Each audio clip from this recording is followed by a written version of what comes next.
Having the option of remote learning in any country, I think, is important. So for about a year before I found Code Institute, I'd been trying to learn to code on my own.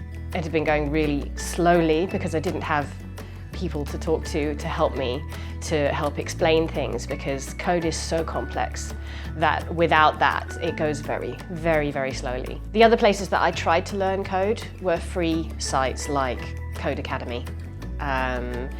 Trying to learn code from books even, which is not a practical way of doing it. And I'd been struggling along trying those free things for a while. I wasn't really aware of any online courses at that point. And then a friend dropped a link to the Code Institute Open Evening on my Facebook wall, and with the comment, "You probably already know about this, but..."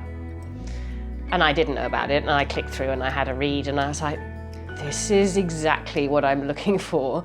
It ticked all of my boxes, you know, it felt a little serendipitous. And the open evening was 2 days away, so off I went. I didn't really feel like I needed to look at any other options, to be honest, because it was such a perfect fit for what I was looking for. Having a mentor who is in the industry, who can provide me with the industry standards that are expected, the support from the tutors being there, that I could just, you know, log into the site and ask a question. That was, you know, what I was looking for. So it was, a perfect fit, really, for what I needed.